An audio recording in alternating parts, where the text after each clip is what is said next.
Good evening everyone. Today I have got a new parcel from Everything Dinosaur. You can see it's quite a substantial box. There's a couple of brand new PNSO figures which have come into the UK finally. I think they've been out in the rest of the world for a little while.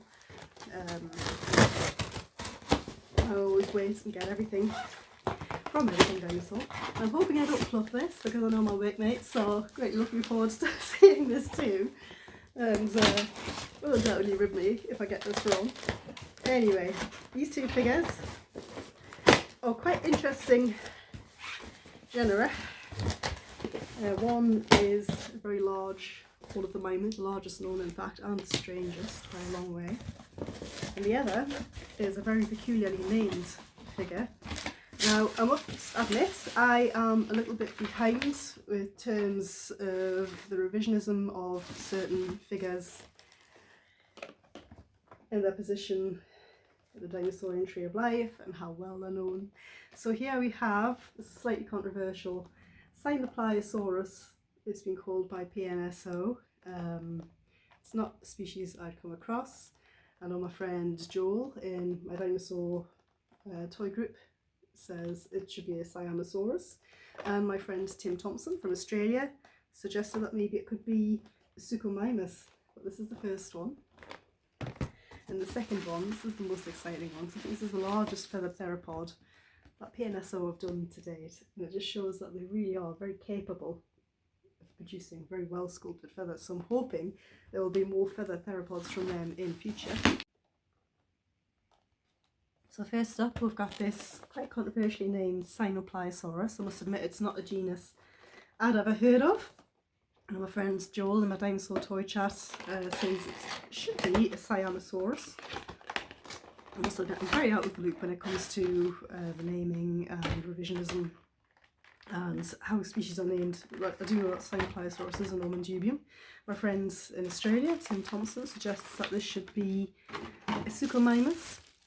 Again, I really don't know enough about the family to say what this could be, but all I can say is it's a phenomenal figure, and I knew when I first saw the pictures of it that I have this one for my collection.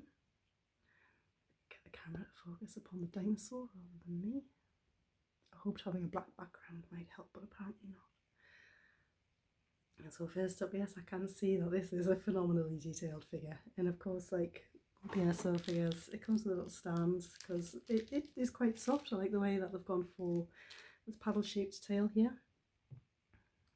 All I can say is it does stand on its own 2 feet,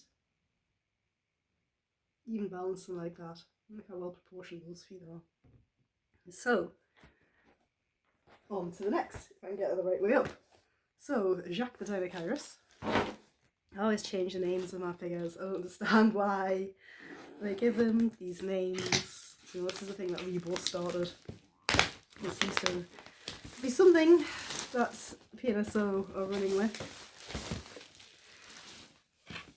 It's an extremely exciting genus of dinosaur, Deinocheirus. I mean, I remember when it was just known from its arms.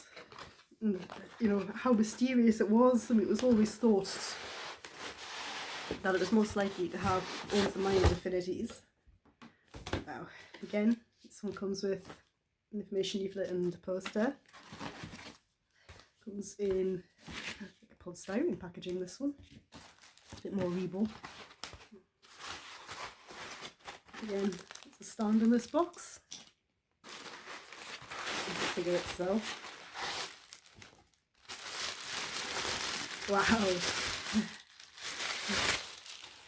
absolutely extraordinary, huge, great big Deinocheirus figure. One of the first impressions is absolutely magnificent, and I know that this one's got an articulated jaw as well. That's incredibly well done. Absolutely stunning figure. I was a little bit concerned that the eyes might look a little bit googly. Having it in hand, I can tell you that certainly don't. And having seen the artwork that PNSO produced with this particular figure, I know that this blue around the eye is actually meant to represent a skin patch. The eyeball itself is that bright orange speck in the middle. So that is absolutely That's a phenomenal figure. You know, this is a beautifully designed Deinocheirus figure. This shows off all of Deinocheirus' most peculiar features. I love the fact that they've left sparse feathering on the head and on the underside, because an animal this size, you know, you're looking at something that was 10 metres long, it was a large theropod. You know, chances are it would overheat. I've got these fantastic arms, these great claws for which Deinocheirus was named in the first place. And I can't wait to sit and have a very good look at both of these figures. They're both about the same kind of length, and both of them have PNSO's exquisite sculptural detail.